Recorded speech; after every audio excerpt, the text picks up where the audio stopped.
Can I come in? Yep.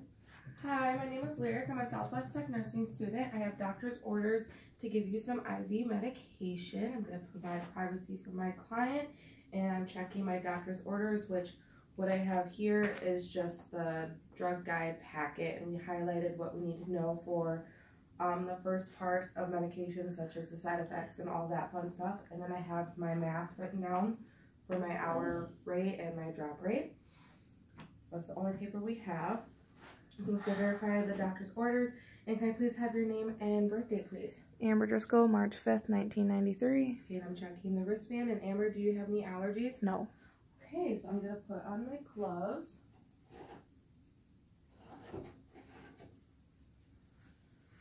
Actually, I'm going to leave my gloves off for now, but I'm going to have these sitting here for when I need them.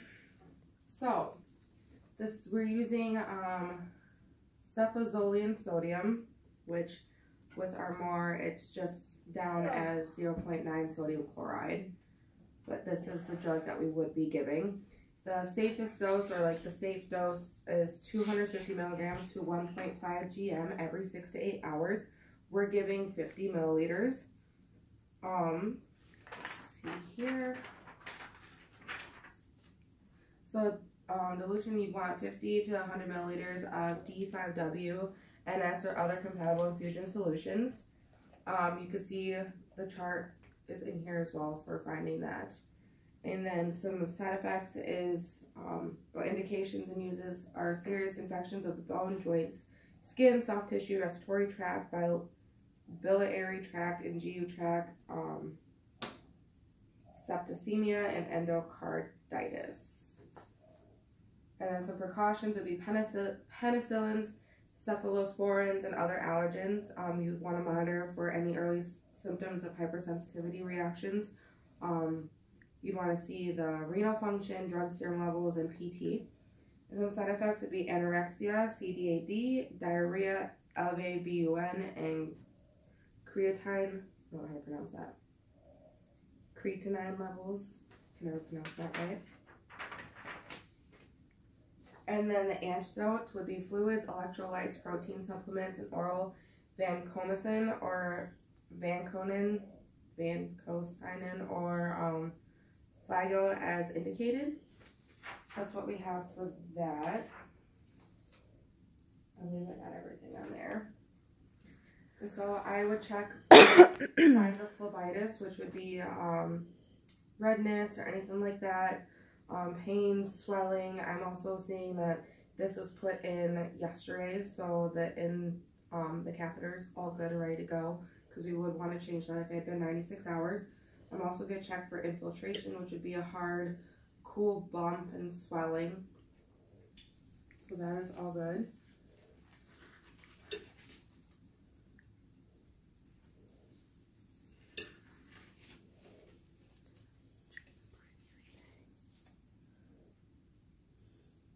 Okay, so we'd also verify our primary bag and see that it goes along with doctor's orders. For our first video, we did 16 seconds or 16 drops per minute, or 4 drops per 15 seconds. So we checked that before starting the video just to make sure that it was good, and it is 4 seconds within, or 4 drops within 15 seconds. And so I'm going to check my piggyback or my secondary IV bag against my MAR. We'll just pretend that this is the MAR. So we have 0.9 sodium chloride, 0.9 sodium chloride for Amber. And I'm going to do my milliliters per hour and my drops per minute. So we have 50 milliliters over 40 minutes times 60 minutes over an hour, which would give us 75 milliliters per hour. And then we have 50 milliliters over 40 minutes times 10 drops over 1 milliliter, which gives us 12.5 drops per minute, or 3 drops per 15 seconds. Okay, I'm also just going to check my bag for any discoloration, the expiration date. I don't know if it has, oh, there we go. So it doesn't expire until March of 2022. Everything is good with here. I'm going to just check my tubing right now, see that it is still intact and it's within the expiration date. which I don't know if this one has one. Nope, but it's unopened and everything's good to go with that. Ellie, go sit down, please. I have my second check, 0.9 sodium chloride, 0.9 sodium chloride, 50 milliliters. So that is good. And then Fibrex medication, right time, right dose, right medication, right patient, right route. Do my third check, 0.9 sodium chloride, 0.9 sodium chloride, 50 milliliters, and 50 milliliters. So everything is good to go with that. So now I've already checked my packaging and my tubing, so I'm gonna open this up.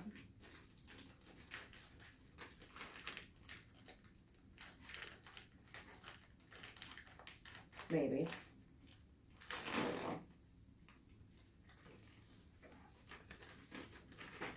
Go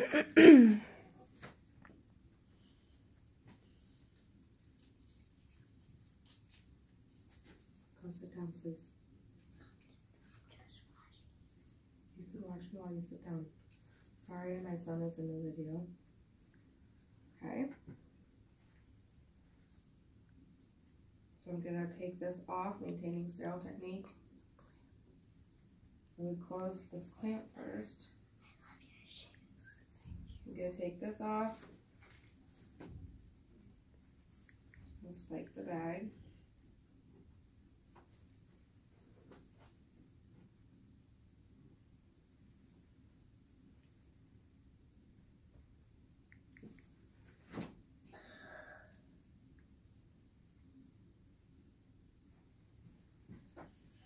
Okay. Now we're gonna hang this. And we're gonna put this lower than our secondary bag, which we're just going to go with what we got right here. Do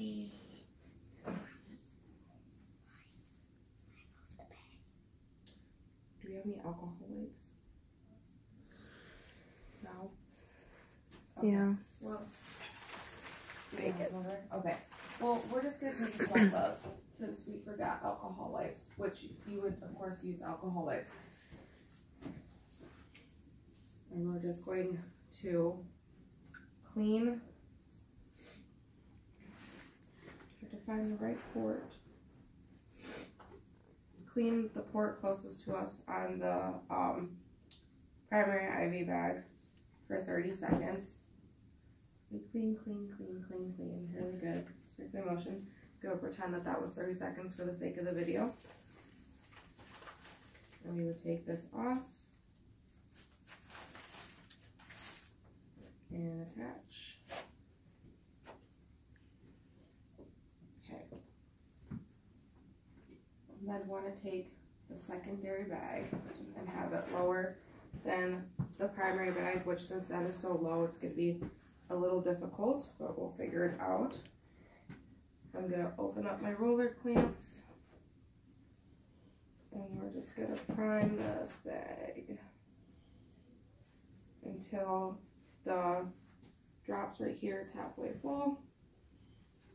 Alright, we'll close that and hang that back up.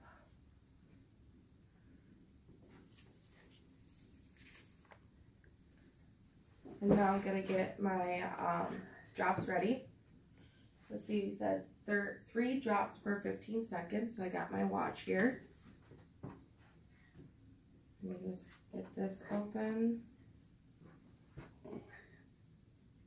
It's not going.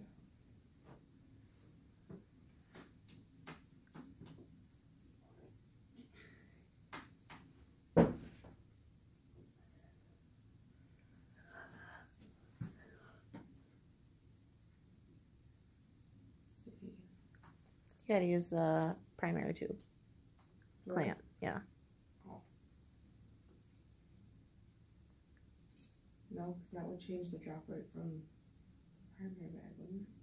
You guys not doing the video? We are doing the video. Should I start over? Mm-mm. Okay. Apologize, guys.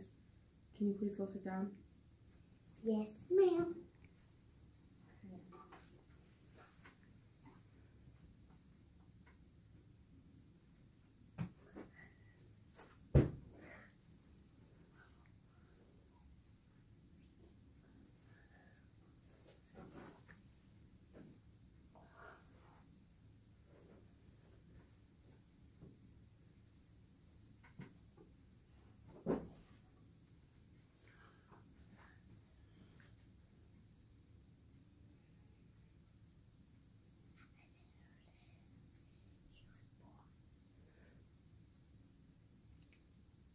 Alright.